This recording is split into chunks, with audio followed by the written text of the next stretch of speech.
도훈아, 혹시 너니? 59살 간병인 최명희가 37살 환자의 손목을 닦다가 멈춰 섰습니다. 32년 전 잃어버린 5살 아들과 똑같은 달 모양 화상 흉터가 그곳에 있었거든요. 심장이 미친 듯이 뛰기 시작했습니다.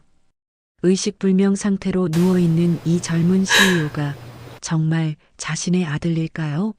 하지만 주변 사람들이 뭔가 숨기고 있는 것 같았고 32년 만에 기적적인 재회 뒤에는 상상도 못한 위험이 도사리고 있었습니다. 지금부터 사연 시작합니다. 새벽 5시 휴대폰 알람이 울리기 전에 명희의 눈이 떠졌습니다.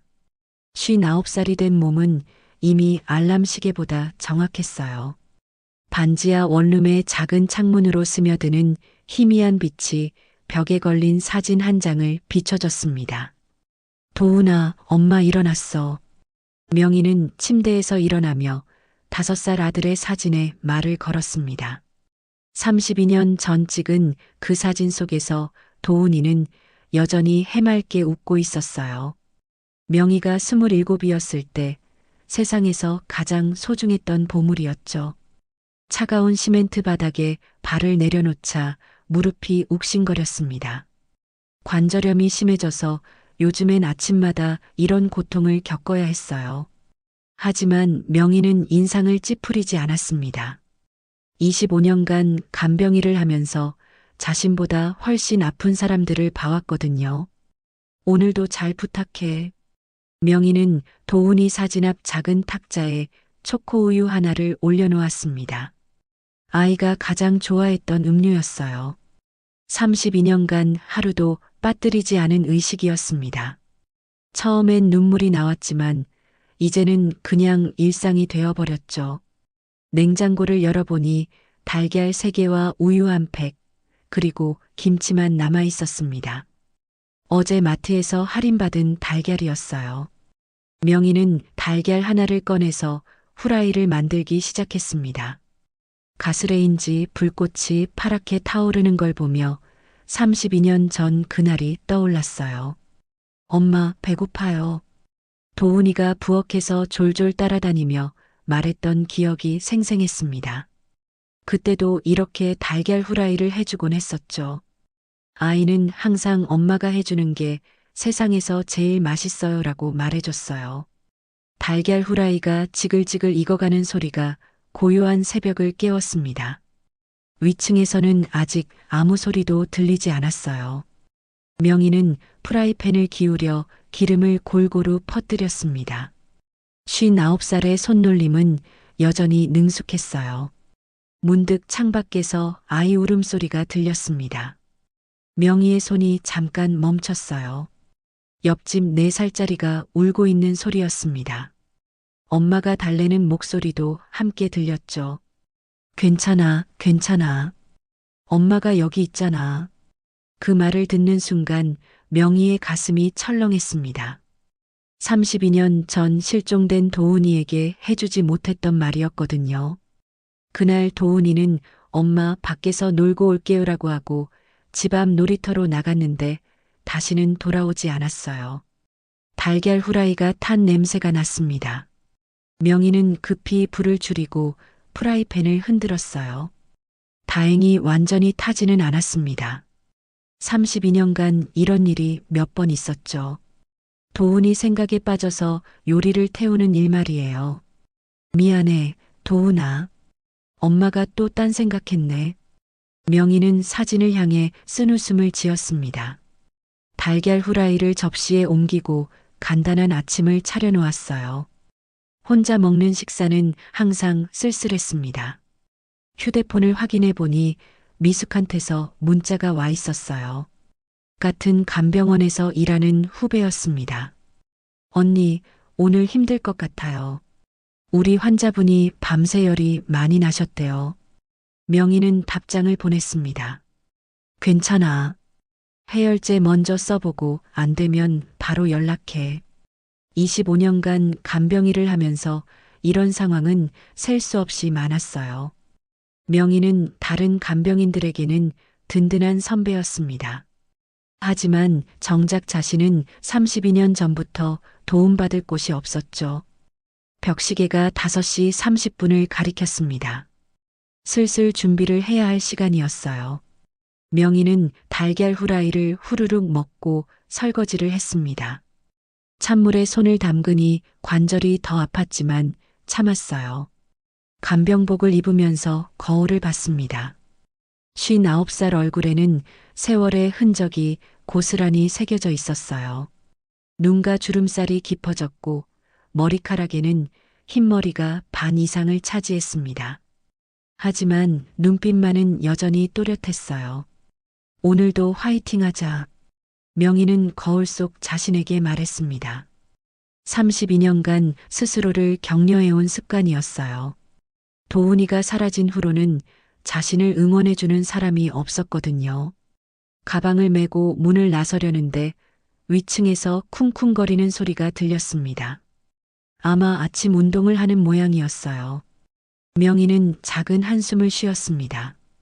층간소음 때문에 몇 번 올라가서 부탁을 해봤지만 소용없었거든요. 아줌마는 혼자 사니까 조용해도 되겠네요. 위층 사람이 한 번은 그런 말을 했었어요. 그 말이 가슴에 박혀서 아직도 아팠습니다. 혼자 산다고 해서 소음을 참아야 하는 건 아니잖아요. 지하철역까지 가는 길에 편의점을 지나쳤습니다. 아르바이트하는 대학생이 하품을 하며 졸고 있었어요. 명희는 그 모습을 보며 도훈이를 떠올렸습니다. 살아있었다면 37살이 되었을 텐데 아마 저런 대학생 시절도 있었겠죠. 엄마, 나 대학생 됐어요. 상상 속에서 도훈이가 환하게 웃으며 말했습니다. 명희는 눈가가 찔끔해져서 급히 고개를 돌렸어요. 지하철 첫 차에는 사람이 많지 않았습니다. 새벽 출근길이라 대부분 피곤한 표정이었어요. 명희는 구석자리에 앉아서 오늘 돌볼 환자들을 생각했습니다. 치매가 심한 할머니, 뇌졸중으로 쓰러진 할아버지, 암 수술을 받은 아주머니까지 총 3명이었어요. 휴대폰을 보니 간병원에서 문자가 와 있었습니다. 명희 씨, 급한 건 있는데 전화 주세요.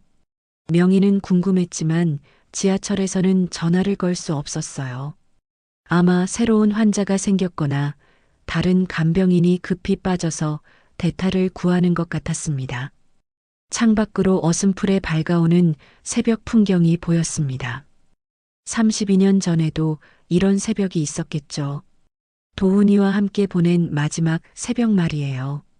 그때는 이런 쓸쓸한 새벽이 올 줄 몰랐습니다. 지하철이 덜컹거리며 달렸습니다. 명희는 가방 속 지갑을 만져봤어요.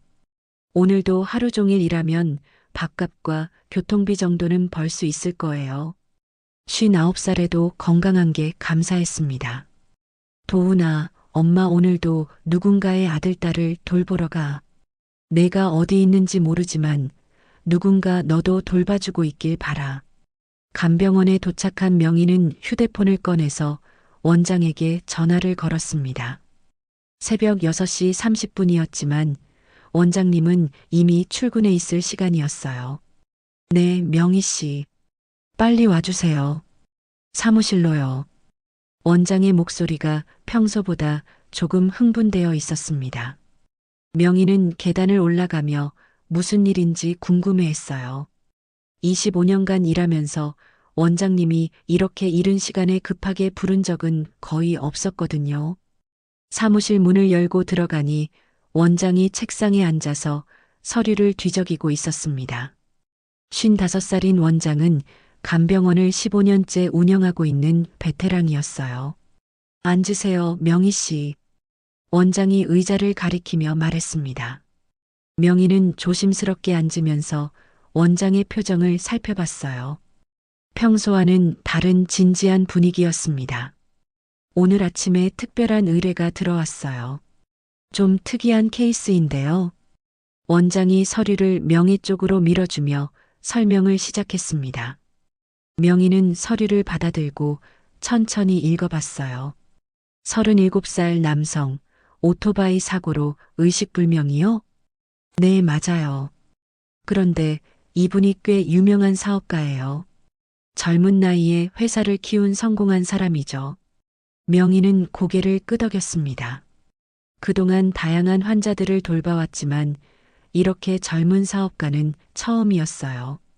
그런데 왜 저를 특별히 부르신 건가요? 명희가 궁금해서 물었습니다.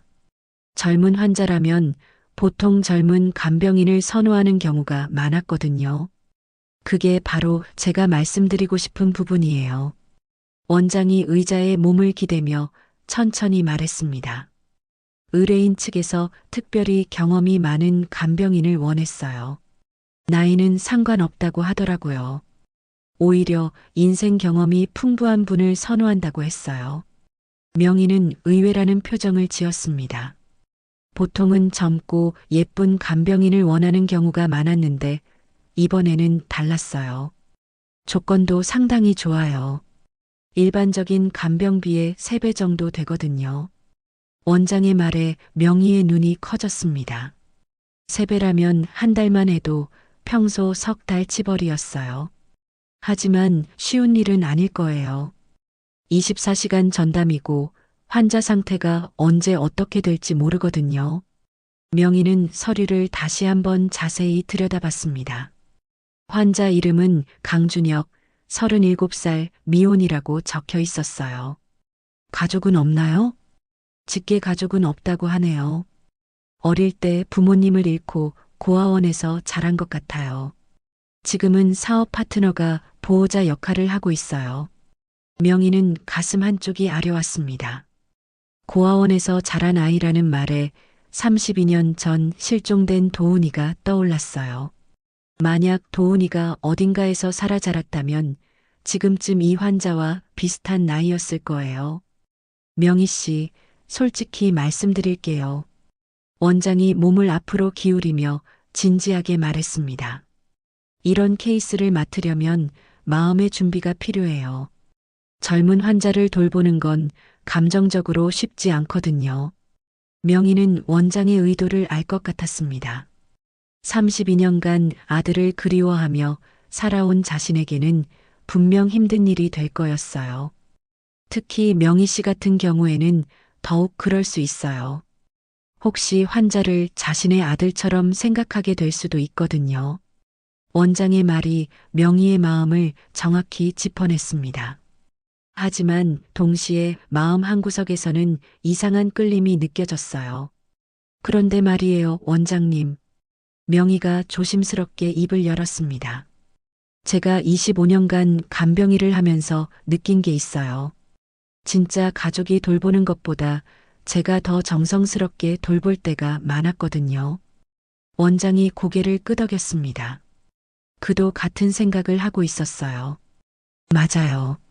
실제 가족들 중에는 환자를 귀찮아하거나 빨리 포기하라고 하는 경우도 있죠. 명희는 그동안 봐온 가족들을 떠올렸습니다. 친아들인데도 병원비가 부담된다며 치료를 포기하자고 하는 사람들, 몇 달 만에 한 번씩 얼굴 비치는 며느리들, 유산 때문에 환자가 빨리 죽기를 바라는 친척들까지 정말 다양했어요. 하지만 명희 씨는 달랐어요. 언제나 환자를 가족처럼 돌봐주셨거든요. 원장이 따뜻한 미소를 지으며 말했습니다. 그래서 이번에도 명희 씨를 추천하고 싶어요. 이 환자에게는 진짜 가족 같은 간병인이 필요해 보여요. 명희는 가슴이 뭉클해졌습니다. 32년간 진짜 가족 역할을 제대로 하지 못했던 자신이 다른 사람에게는 가족 같은 존재가 되어 왔다는 게 신기했어요. 명희 씨, 제가 보기엔 혈연이 전부가 아니에요. 원장이 창밖을 바라보며 깊이 있는 목소리로 말했습니다. 진짜 가족은 혈연이 아니라 마음이라고 생각해요. 서로를 진심으로 아끼고 돌보는 마음 말이에요. 그 말이 명희의 가슴에 깊이 박혔습니다. 32년간 스스로를 책망해왔던 마음이 조금 누그러지는 느낌이었어요. 혈연으로 맺어진 가족보다 마음으로 맺어진 가족이 더 진짜일 수도 있거든요. 원장의 말에 명희는 고개를 끄덕였습니다. 그동안 간병하면서 만난 환자들이 떠올랐어요. 치매 할머니가 명희를 딸이라고 부르며 활짝 웃던 모습, 뇌졸중 할아버지가 명희 손을 꽉 잡고 고마워하던 순간들이 생각났습니다. 제가 해볼게요. 명희가 조용히 말했습니다. 원장이 놀란 표정을 지었어요. 정말요? 쉽지 않을 텐데요. 괜찮아요. 어차피 저는 혼자니까요. 누군가를 온전히 돌볼 수 있는 시간이 있어요. 명희의 목소리에는 결연함이 묻어 있었습니다. 32년간 도훈이에게 해주지 못했던 것들을 이 환자에게라도 해주고 싶었어요. 그럼 오늘 오후에 병원으로 가보세요. 환자 상태를 먼저 확인해보고 결정하셔도 늦지 않아요. 원장이 병원 주소가 적힌 메모를 건네주었습니다. 강남에 있는 대형 병원이었어요. 참, 그리고 명희 씨. 원장이 명희를 불러 세웠습니다. 이번 일이 명희 씨에게도 의미 있는 시간이 되었으면 좋겠어요. 너무 무리하지는 마시고요. 명희는 고개를 끄덕이며 사무실을 나왔습니다. 복도를 걸어가면서 가슴이 두근거렸어요. 32년 만에 처음으로 느끼는 묘한 기대감이었습니다. 휴게실에 들어가니 다른 간병인들이 아침 준비를 하고 있었습니다. 언니, 오늘 일찍 오셨네요. 미숙이 인사를 했습니다. 응, 특별한 일이 있어서 그래. 명희가 대답하며 사물함을 열었습니다. 간병 가방을 꺼내면서 오늘 오후에 만날 환자를 생각했어요. 37살 고아원 출신, 의식불명. 왠지 운명적인 만남이 될 것 같은 예감이 들었습니다. 혈연이 아니라 마음이 진짜 가족을 만든다는 원장의 말이 계속 귓가에 맴돌았어요. 32년간 잃어버린 아들을 그리워했던 명희에게는 새로운 관점이었습니다. 어쩌면 이번 일을 통해 자신도 진짜 가족의 의미를 다시 찾을 수 있을지도 모르겠어요. 오후 2시 명희는 강남의 대형 병원 앞에 서 있었습니다. 건물이 워낙 높아서 고개를 들어 올려다봐야 할 정도였어요. 25년간 간병일을 했지만 이렇게 큰 병원은 처음이었습니다. 자동문이 열리며 시원한 에어컨 바람이 얼굴에 닿았어요. 로비는 마치 호텔 같았습니다. 대리석 바닥이 반짝반짝 빛났고 천장에는 화려한 조명이 달려 있었어요. 평소 가던 동네 병원과는 차원이 달랐습니다. 안내 데스크가 어디 있지? 명희는 주변을 둘러보며 중얼거렸습니다. 로비가 너무 넓어서 어디로 가야 할지 막막했어요. 정장을 입은 사람들이 바쁘게 지나다니는 모습을 보니 위축되는 느낌이었습니다. 어디로 가시나요? 안내 데스크 직원이 친절하게 물어봤습니다. 20대 후반으로 보이는 젊은 여직원이었어요. 간병인으로 왔는데요. 강준혁 환자분 병실로 가야 해요. 아, 특실 쪽이시군요. 엘리베이터로 15층까지 올라가시면 됩니다. 직원이 엘리베이터 방향을 가리켜줬습니다. 15층이라니 명희는 놀란 표정을 지었어요.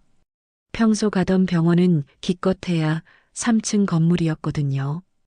엘리베이터 안에서 명희는 거울에 비친 자신의 모습을 봤습니다. 59살 얼굴이 이런 고급 병원과 어울릴까 싶어 걱정이 됐어요. 간병복은 깨끗이 다림질했지만 여러 번 빨아서 색이 바랬습니다. 15층에 도착하자 복도부터 달랐습니다. 카펫이 깔려 있고 벽에는 그림들이 걸려 있었어요. 간호사들도 평소보다 깔끔하고 전문적으로 보였습니다. 간병인으로 오신 최명희 씨 맞나요? 간호사 한 명이 다가와서 물었습니다. 30대 초반으로 보이는 차분한 인상의 여성이었어요. 네, 맞습니다. 저는 이병동 수간호사 김정아입니다. 환자분께 대해 설명드릴게요. 간호사가 명희를 병실 쪽으로 안내했습니다. 걸어가면서 환자 상태에 대해 자세히 설명해 줬어요. 강준혁 씨는 오토바이 사고로 두부 외상을 입으셨어요. 현재 의식불명 상태이고 생명유지장치에 의존하고 있습니다. 명의는 고개를 끄덕이며 들었습니다. 25년 경험으로 대충 상황을 짐작할 수 있었어요. 회복 가능성은 어떤가요? 의사 선생님께서는 조심스럽게 낙관하고 계세요. 아직 젊으시니까 가능성이 있다고 하시더라고요. 그 말에 명의는 조금 안도했습니다. 완전히 절망적인 상황은 아니라는 얘기였거든요. 가족분들은 어떠세요? 직계 가족은 안 계세요. 대신 사업 파트너분이 보호자 역할을 하고 계시고요. 간호사가 병실 문 앞에서 멈춰 섰습니다. 문에는 강준혁이라는 이름표가 붙어 있었어요. 잠깐만요. 보호자분께 인사부터 드려야겠어요. 병실 안에서 남자 목소리가 들렸습니다. 누군가와 전화 통화를 하고 있는 것 같았어요. 네, 알겠습니다. 잠시만 기다리시죠. 간호사가 문을 살짝 열고 안을 들여다봤습니다. 그리고 다시 나와서 명희에게 말했어요. 금방 끝날 것 같아요. 조금만 기다려주세요.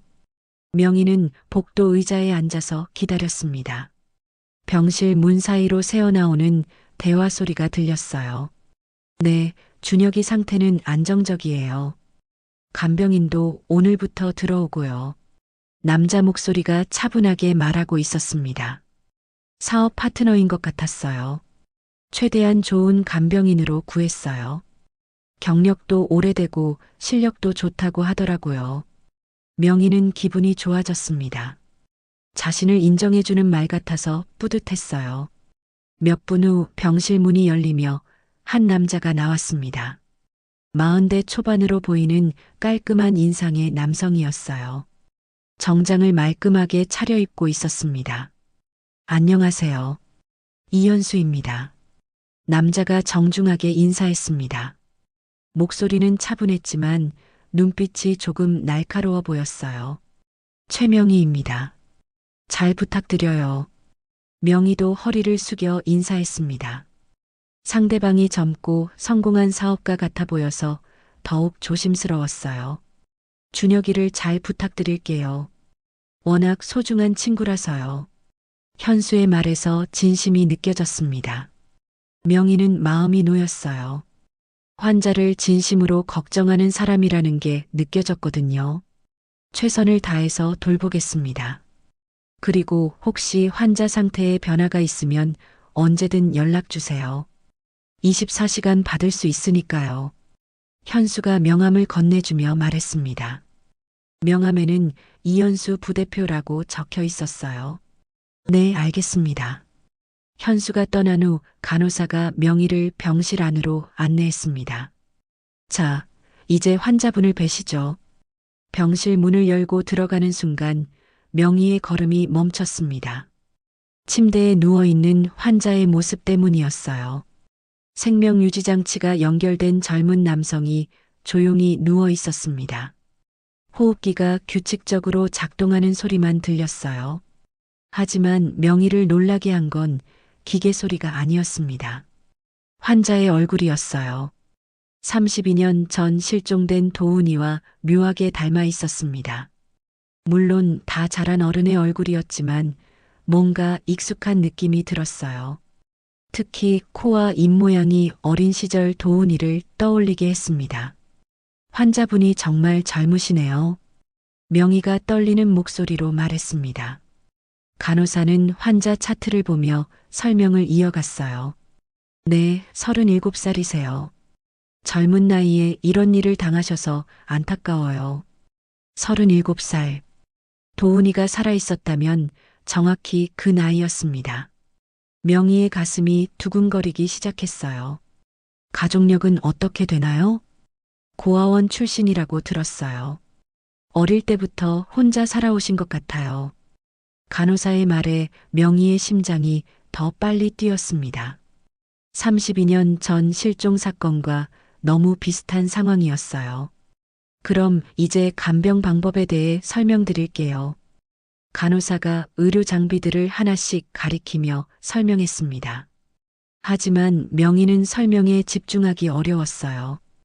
자꾸 환자의 얼굴에 시선이 가서 딴 생각이 들었거든요.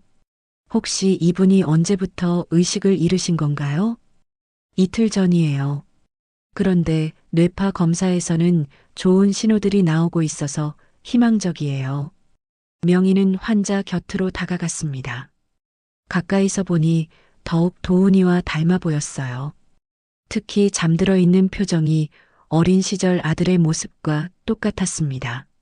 제가 앞으로 이분을 돌보게 되겠네요. 명희가 중얼거리듯 말했습니다. 이상하게도 처음 보는 환자인데 친근한 느낌이 들었어요. 마치 오래전부터 알고 지낸 사람 같았습니다.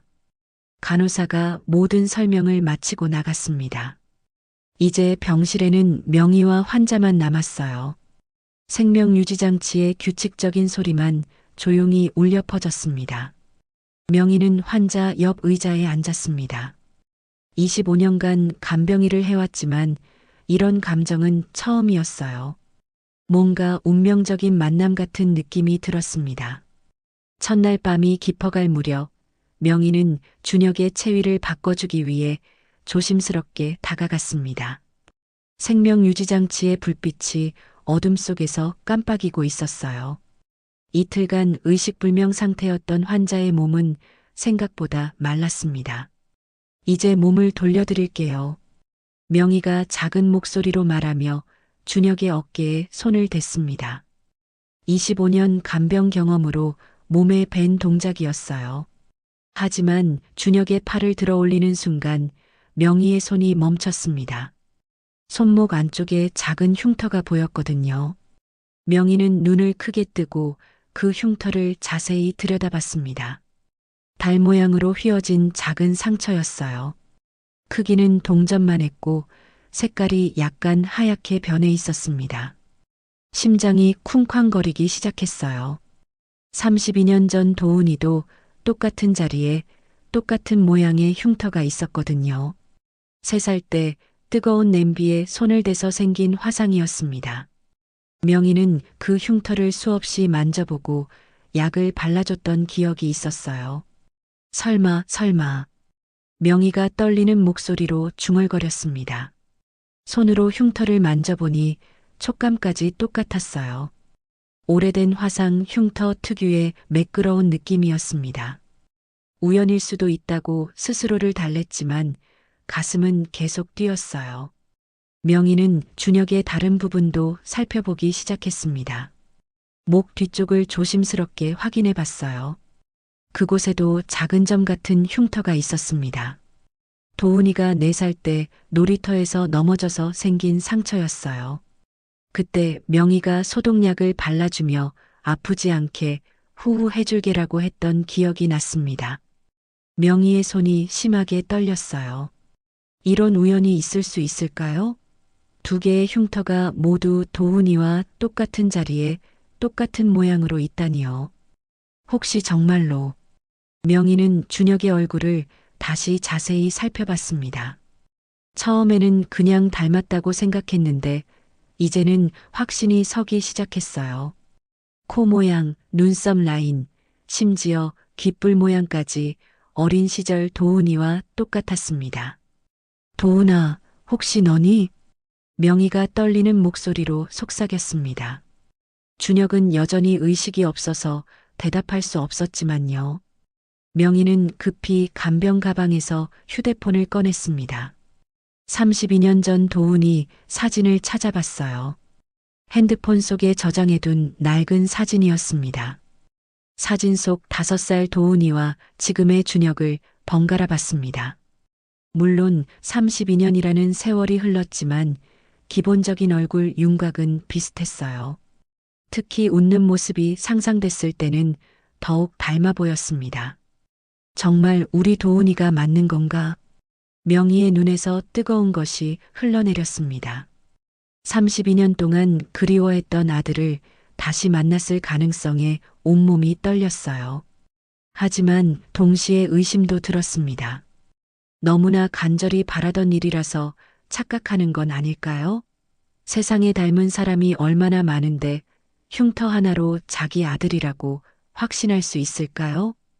명희는 준혁의 의료 기록을 다시 한번 확인해 봤습니다. 간호사가 놓고 간 차트에는 기본 정보만 적혀 있었어요. 이름 강준혁, 나이 37세, 출생 1988년 3월 15일, 가족관계 무연고. 출생일을 보는 순간 명희는 깜짝 놀랐습니다. 도훈이 생일이 3월 16일이었거든요. 하루 차이였어요. 물론 우연일 수도 있지만 너무 비슷했습니다. 3월 15일. 명희가 중얼거리며 계산해 봤습니다. 만약 준혁이 도훈이라면 32년 전 실종될 당시 5살이었고 지금 37살이니까 나이도 정확히 맞았어요. 무연고라는 기록도 신경이 쓰였습니다. 고아원에서 자랐다면 원래 가족에 대한 기록이 없을 수도 있었어요. 32년 전 실종된 아이가 어딘가에서 고아로 자랐을 가능성도 충분했습니다. 명희는 다시 준혁의 손을 잡았습니다. 어른이 된 손이었지만 뼈대가 도훈이와 비슷했어요. 길고 가는 손가락, 작은 손톱, 손바닥의 느낌까지 기억 속 아들과 닮아 있었습니다. 제발 깨어나. 엄마가 여기 있어. 명희가 준혁의 손을 꽉 잡고 간절히 속삭였습니다. 만약 정말 도훈이라면 32년 만에 만난 기적이었어요. 그때 준혁의 눈꺼풀이 미세하게 떨렸습니다. 명희는 숨을 멈추고 그 모습을 지켜봤어요. 혹시 의식을 되찾는 건 아닐까 하는 기대감 때문이었습니다. 하지만 몇 분을 기다려도 더 이상 반응은 없었어요. 그냥 꿈을 꾸는 모습 같았습니다. 명희는 실망스러운 마음으로 한숨을 쉬었어요. 간호사 선생님께 물어봐야겠어. 명희는 준혁에 대해 더 자세한 정보를 알고 싶었습니다. 고아원 이름이라도 알 수 있다면 32년 전 기록을 확인해 볼 수 있을 거였어요. 하지만 새벽 시간이라 병동은 조용했습니다. 간호사들도 최소 인원만 근무하고 있었어요. 아침까지 기다려야 할 것 같았습니다. 명희는 준혁 옆 의자에 앉아서 밤새 그를 지켜봤습니다. 볼 때마다 도훈이와의 닮은 점이 더 많이 발견됐어요. 잠든 표정, 숨 쉬는 모습, 심지어 머리카락 질감까지 비슷했습니다. 정말 우리 도훈이구나. 명희는 점점 확신이 들기 시작했어요. 이렇게 많은 부분이 일치할 리가 없었거든요. 흉터 2개, 생일, 나이, 고아, 신분, 얼굴까지 모든 게 맞아떨어졌습니다. 32년간 그리워했던 아들이 이런 모습으로 자신 앞에 나타났다는 사실이 믿기지 않았어요. 하지만 동시에 가슴이 아팠습니다. 의식불명 상태로 누워있는 아들을 보는 게 너무 고통스러웠거든요. 엄마가 꼭 낫게 해줄게.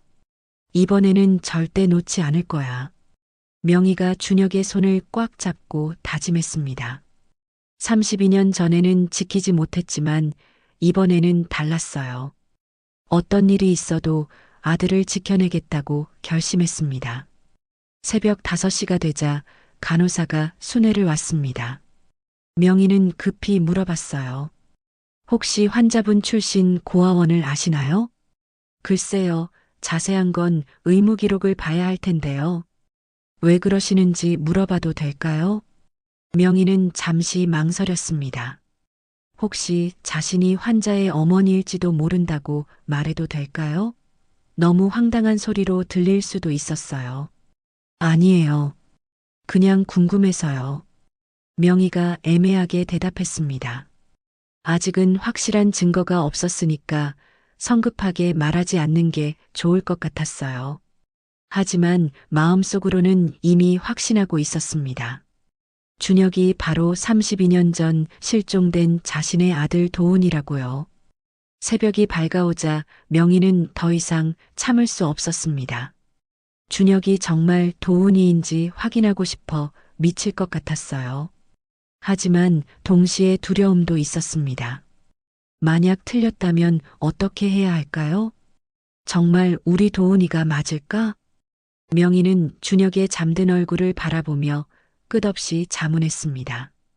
흉터 2개와 생일, 그리고 닮은 얼굴까지 너무 많은 것이 일치했어요. 하지만 32년이라는 긴 세월이 흘렀잖아요. 오전 8시가 되자 간호사가 교대를 왔습니다. 어제와는 다른 사람이었어요. 40대 초반으로 보이는 차분한 인상의 여성이었습니다. 안녕하세요. 밤새 고생 많으셨어요.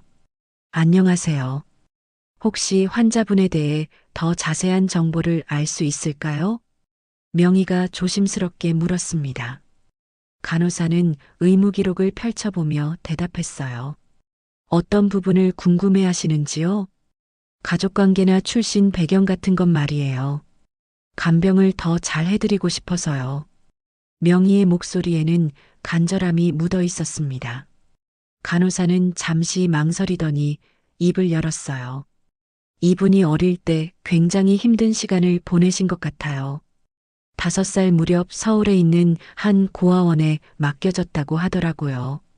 5살. 명희의 가슴이 쿵했습니다. 도훈이가 실종될 당시와 정확히 같은 나이였어요. 어느 고아원인지 알 수 있을까요? 정확한 이름은 기록에 없네요. 하지만 강북 지역이었다고 들었어요. 강북. 명희가 살던 곳과 멀지 않은 지역이었습니다. 32년 전 도훈이가 실종된 곳에서 그리 멀지 않았어요. 간호사가 나간 후 명희는 더욱 확신이 서기 시작했습니다. 나이, 시기, 지역까지 모든 게 맞아떨어졌거든요. 하지만 여전히 의심스러운 부분도 있었어요. 혹시 내가 너무 간절해서 착각하는 건 아닐까? 명희는 자신을 의심했습니다. 32년간 아들을 그리워한 마음이 너무 커서 다른 사람을 도훈이라고 착각할 수도 있었거든요. 그때 준혁이 작게 신음소리를 냈습니다. 의식은 없었지만 꿈을 꾸는 것 같았어요. 명희는 급히 다가가서 그의 손을 잡았습니다. 괜찮아, 괜찮아. 명희가 어린 시절 도훈이를 달래던 목소리로 속삭였습니다. 그러자 신기하게도 준혁의 표정이 편안해졌어요. 마치 엄마 목소리를 알아듣는 것 같았습니다. 정말 우리 도훈이구나. 명희는 점점 확신이 들었지만 동시에 걱정도 생겼어요. 만약 정말 아들이라면 어떻게 해야 할까요? 갑자기 나타나서 나는 당신 엄마야라고 말할 수는 없잖아요. 오전 10시 즈음 현수가 병실을 찾아왔습니다. 어제보다 얼굴이 피곤해 보였어요. 준혁이 상태는 어떤가요? 안정적이에요.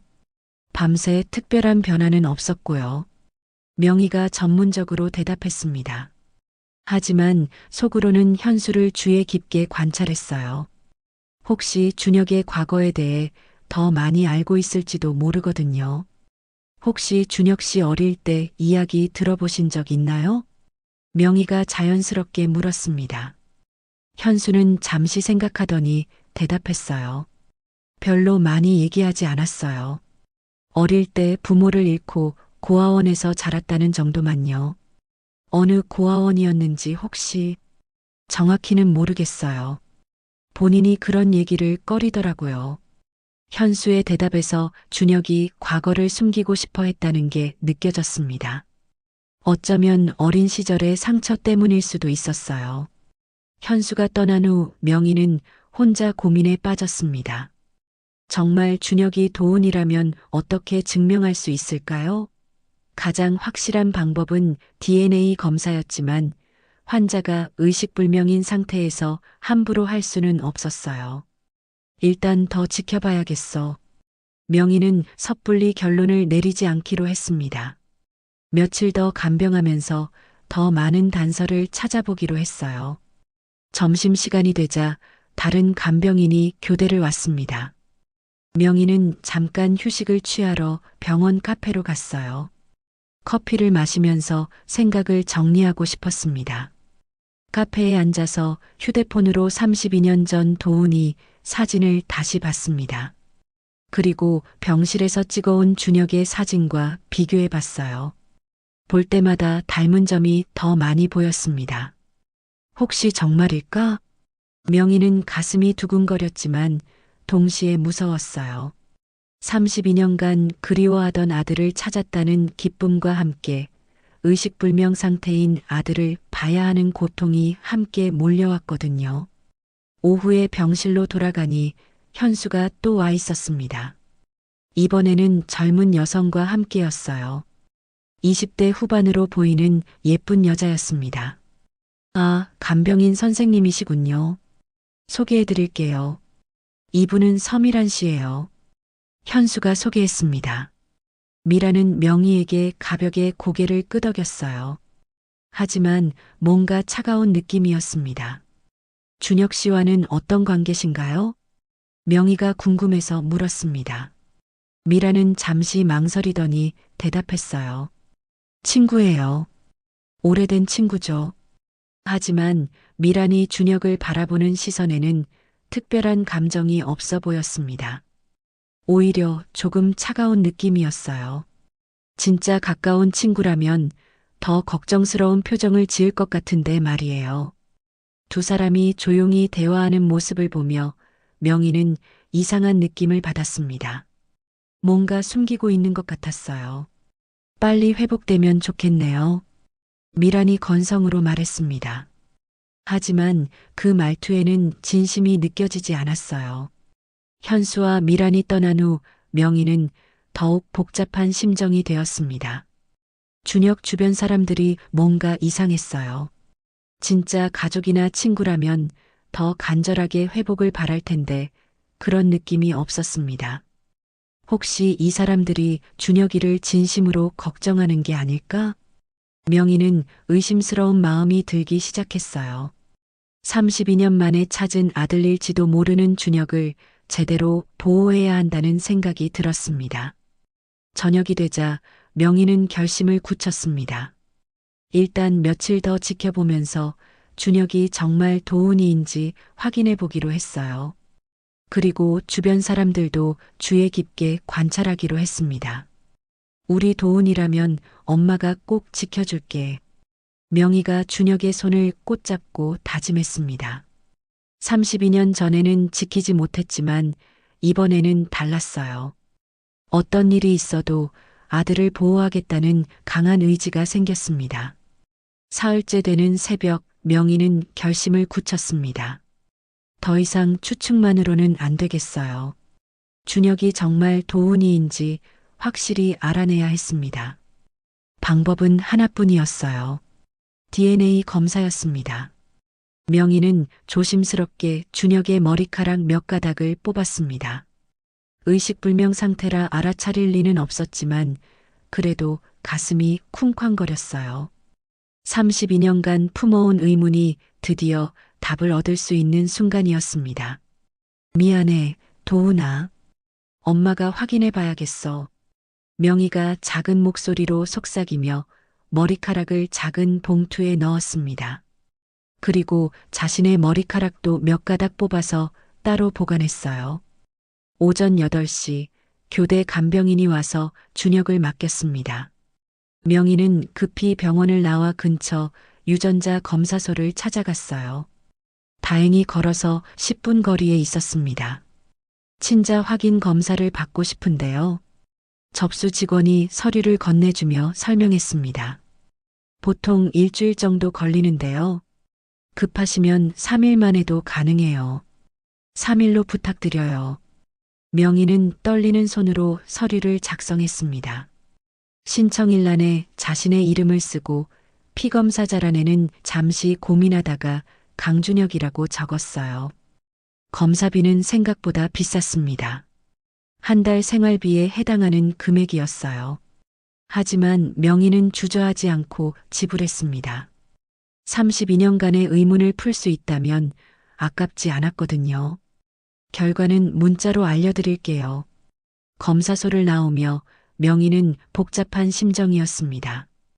이제 3일만 기다리면 모든 답을 알 수 있어요. 준혁이 정말 도훈이인지 아니면 32년간 자신이 헛된 꿈을 꾼 건지 말이에요. 병원으로 돌아가는 길에 명희는 문득 걱정이 들었습니다. 만약 검사 결과가 음성이라면 어떻게 해야 할까요? 하지만 만약 양성이라면 그것도 문제였어요. 어떻게 준혁에게 말해야 할까요? 일단 결과부터 봐야지. 명희는 자신을 달래며 병실로 향했습니다. 병실에 들어가니 준혁의 상태가 조금 달라 보였습니다. 어제보다 얼굴색이 좋아진 것 같았어요. 호흡도 더 안정적으로 보였습니다. 상태가 좋아지고 있는 것 같네요. 교대했던 간병인이 말했습니다. 정말요? 다른 변화는 없었나요? 잠꼬대를 조금 하시더라고요. 무슨 말인지는 알아듣기 어려웠지만요. 명희의 가슴이 두근거렸습니다. 혹시 의식을 되찾는 징조가 아닐까요? 간병인이 떠나고 명희는 준혁 곁에 앉았습니다. 어제보다 더 친근하게 느껴졌어요. DNA 검사를 의뢰한 후부터 마음가짐이 달라진 것 같았습니다. 도훈아, 엄마야. 들리니? 명희가 조심스럽게 말을 걸어봤습니다. 준혁은 반응이 없었지만 평소보다 평온해 보였어요. 점심시간 즈음 현수가 또 찾아왔습니다. 이번에는 혼자였어요. 표정이 어제보다 더 심각해 보였습니다. 준혁이 상태는 어떤가요? 조금씩 좋아지고 있는 것 같아요. 얼굴색도 좋아지고 호흡도 안정적이에요. 명희가 희망적으로 대답했습니다. 하지만 현수의 표정은 밝아지지 않았어요. 그렇군요. 그런데 혹시 준혁이에 대해 너무 관심이 많으신 것 같은데요. 현수가 예상치 못한 말을 했습니다. 명희는 당황했어요. 간병인으로서 당연한 관심 아닌가요? 물론이죠. 하지만 가끔 가족처럼 대하시는 것 같아서요. 현수의 시선이 예리해졌습니다. 명희는 식은땀이 났어요. 혹시 자신의 행동이 의심스러웠을까요? 환자분을 정성 껴서 돌보는 게 제 일이니까요. 그렇죠. 하지만 너무 감정적으로 개입하시면 안 될 것 같아서요. 전문적인 거리를 유지해 주셨으면 해요. 현수의 말에는 경고의 뉘앙스가 있었습니다. 명희는 고개를 끄덕였지만 마음은 불편했어요. 현수가 떠난 후 명희는 더욱 조심하기로 했습니다. 혹시 의심받으면 간병을 계속할 수 없을지도 모르거든요. DNA 검사 결과가 나오기 전까지는 절대 들키면 안 됐습니다. 오후 내내 명희는 평소보다 더 전문적으로 행동했습니다. 감정을 드러내지 않고 기계적으로 간병 업무만 했어요. 하지만 속으로는 계속 준혁을 관찰했습니다. 저녁이 되자 간병인 교대 시간이었습니다. 하지만 명희는 집에 가고 싶지 않았어요. 준혁 곁에 더 있고 싶었습니다. 오늘은 제가 밤까지 할게요. 명희가 교대 간병인에게 말했습니다. 괜찮으세요? 이틀 연속 밤새 마시면 힘드실 텐데요. 괜찮아요. 환자분 상태가 중요한 시기 같아서요. 사실은 준혁과 더 많은 시간을 보내고 싶었습니다. 혹시 의식을 되찾는 순간을 놓치고 싶지 않았어요. 밤이 깊어지자 병동은 조용해졌습니다. 간호사들도 최소 인원만 근무하고 있었어요. 명희는 준혁과 단둘이 있을 수 있는 시간이 좋았습니다. 도훈아, 정말 너 맞니? 명희가 준혁의 손을 잡고 속삭였습니다. 엄마가 32년 동안 너를 찾아다녔어. 매일매일 그리워했어. 눈물이 흘러내렸습니다. 만약 정말 도훈이라면 얼마나 힘들었을까요? 5살의 엄마와 헤어져서 혼자 살아야 했던 아이의 마음을 생각하니 가슴이 미어졌어요. 새벽 2시쯤 준혁이 갑자기 신음소리를 냈습니다. 평소보다 큰 소리였어요. 명희는 급히 일어나서 상태를 확인했습니다. 준혁의 눈꺼풀이 빠르게 떨리고 있었어요. 꿈을 꾸는 것 같았습니다. 입술도 미세하게 움직이고 있었어요. 엄마. 희미하게 들리는 소리였지만 분명했습니다. 준혁이 잠꼬대로 엄마라고 부른 거예요. 명희의 심장이 터질 것 같았습니다. 32년 만에 듣는 아들의 목소리 같았어요. 엄마 여기 있어. 엄마가 여기 있단다. 명희가 준혁의 손을 꽉 잡고 대답했습니다. 그러자 신기하게도 준혁의 표정이 편안해졌어요. 더 이상 신음소리도 나지 않았습니다. 그 순간 명희는 더 이상 의심할 수 없었습니다. DNA 검사 결과를 기다릴 필요도 없었어요. 준혁이 바로 자신이 32년간 찾아 헤맨 아들 도훈이라는 확신이 들었습니다. 우리 도훈이구나. 정말 우리 도훈이야. 명희는 준혁의 이마에 조심스럽게 입을 맞췄습니다. 32년 만에 아들에게 하는 키스였어요. 이제 새로운 단계가 시작됐습니다. 어떻게 준혁에게 진실을 말할 것인가, 그리고 어떻게 32년간의 공백을 메울 것인가 하는 문제 말이에요. 하지만 명희는 두렵지 않았습니다. 아들을 다시 찾았다는 기쁨이 모든 걱정을 덮어버렸거든요. 다음 날 오후 명희는 병원 카페에서 누군가를 기다리고 있었습니다. 어젯밤 준혁이 엄마라고 부른 후 더 이상 혼자 견딜 수 없었어요. 누군가에게 이 이야기를 털어놓아야 했습니다. 명희야. 박순자가 카페 문을 열고 들어왔습니다. 예순한 살인 순자는 명희와 함께 20년 넘게 간병일을 해온 동료였어요. 무엇보다 믿을 수 있는 사람이었습니다. 순자 언니, 와줘서 고마워. 명희가 일어나서 순자를 맞았습니다. 순자는 명희의 얼굴을 보더니 깜짝 놀랐어요. 명희야, 얼굴이 왜 이래? 잠을 못 잤어? 응, 좀 복잡한 일이 있어서 그래. 두 사람은 조용한 구석자리에 앉았습니다. 명희는 커피를 한 모금 마시고 입을 열었어요. 순자 언니, 내가 지금 돌보고 있는 환자 얘기했잖아. 응, 젊은 사업가라고 했지? 그 사람이 혹시 우리 도훈이일 수도 있어. 순자의 눈이 커졌습니다. 명희의 아들 이야기는 워낙 많이 들어서 잘 알고 있었거든요. 명희야, 무슨 소리야? 설마 그럴 리가. 나도 처음에는 그냥 닮았다고 생각했어. 그런데 흉터가 똑같아. 도훈이가 어릴 때 생긴 흉터 두 개가 똑같은 자리에 있어. 명희가 떨리는 목소리로 설명했습니다. 순자는 진지한 표정으로 들었어요. 나이는 어떻게 돼? 37살. 도훈이와 정확히 같아. 그리고 5살 때 고아원에 맡겨졌다고 하더라고. 순자는 잠시 말이 없었습니다. 명희의 말이 허무맹랑한 소리가 아니라는 걸 알았거든요.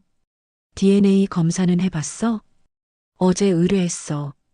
3일 후에 결과가 나와. 그럼 결과를 기다려봐야지. 하지만 명희야. 순자가 걱정스러운 표정을 지었습니다. 너무 기대하지는 마. 만약 아니라면 내가 너무 상처받을까봐 걱정돼. 명희도 그 걱정을 안 해본 건 아니었어요. 하지만 어젯밤 준혁이 엄마라고 부른 순간을 생각하면 확신이 섰습니다. 순자 언니, 그런데 이상한 게 또 있어. 명희가 목소리를 낮췄습니다. 그 환자 주변 사람들이 좀 이상해. 사업 파트너라는 사람하고 여자친구 같은 사람이 있는데 진짜 걱정하는 것 같지 않아? 어떻게? 환자가 빨리 회복되기를 바라는 게 아니라 오히려 뭐랄까 다른 목적이 있는 것 같아. 순자는 오랜 간병 경험으로 명희의 직감을 믿었습니다.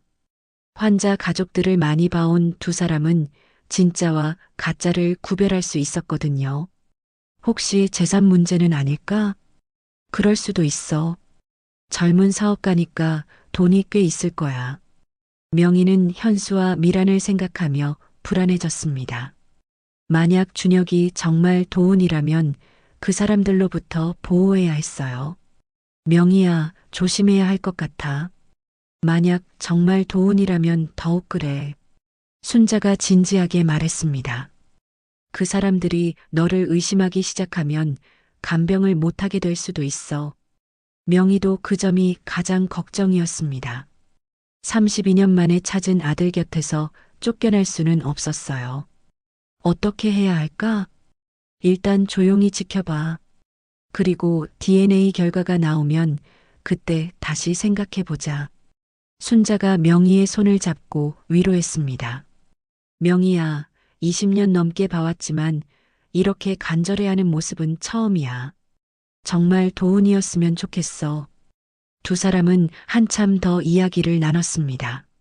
순자는 명희에게 용기를 주었고 동시에 현실적인 조언도 해줬어요. 명희야, 그런데 만약 정말 도운이라면 어떻게 할 거야? 갑자기 나타나서 엄마라고 할 수는 없잖아. 그것도 걱정이야. 37살이나 된 어른인데 천천히 해야 할 거야. 먼저 깨어나는 게 중요하고. 순자와 헤어진 후 명희는 병실로 돌아갔습니다. 순자와 대화를 나눈 후 마음이 조금 정리된 느낌이었어요. 병실에 들어가니 간호사가 준혁의 상태를 체크하고 있었습니다. 오늘 컨디션이 많이 좋아 보이시네요. 간호사가 밝게 말했습니다. 정말요? 어떤 부분이요? 혈압이 안정되고 맥박도 정상이에요. 무엇보다 뇌파 활동이 활발해졌어요. 명희의 가슴이 뛰었습니다. 혹시 깨어날 조짐이 아닐까요? 간호사가 나간 후 명희는 준혁 곁에 앉았습니다. 어제보다 얼굴색이 훨씬 좋아 보였어요. 도훈아, 엄마야. 상태가 좋아지고 있다니 다행이야. 명희가 조심스럽게 준혁의 손을 잡았습니다. 어제와 달리 손이 따뜻했어요. 저녁쯤 현수가 또 찾아왔습니다. 이번에는 서류 가방을 들고 있었어요. 준혁이 상태가 좋아졌다고 들었는데요. 네, 간호사 선생님 말씀으로는 많이 호전되고 있다고 하더라고요.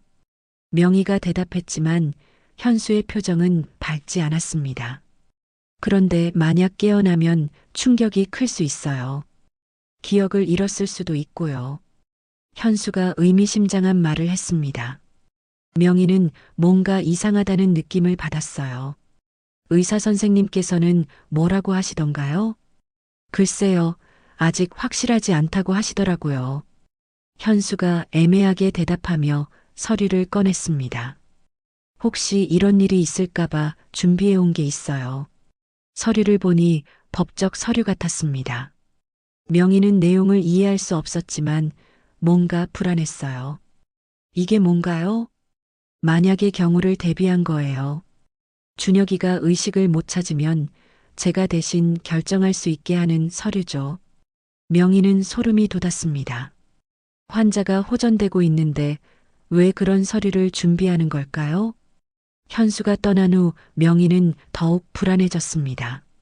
순자의 걱정이 현실이 되는 것 같았어요. 도훈아, 빨리 깨어나야 해. 엄마가 지켜줄게. 명희가 준혁의 손을 꽉 잡고 간절히 말했습니다. DNA 검사 결과도 중요했지만 지금은 준혁이 안전한 게 더 걱정이었어요. 그날 밤 명희는 한숨도 자지 않고 준혁을 지켰습니다. 혹시 현수나 미란이 나타날지 모르겠어요. 32년 만에 찾은 아들을 다시 잃을 수는 없었습니다. 새벽 무렵 준혁의 손가락이 미세하게 움직였습니다. 명희는 그 작은 변화도 놓치지 않았어요. 아들이 돌아오고 있다는 희망적인 신호였습니다. 이틀이 지나고 DNA 검사 결과가 나오는 날이 되었습니다. 명희는 아침부터 휴대폰을 붙들고 있었어요. 문자가 올 때마다 가슴이 쿵쿵거렸습니다.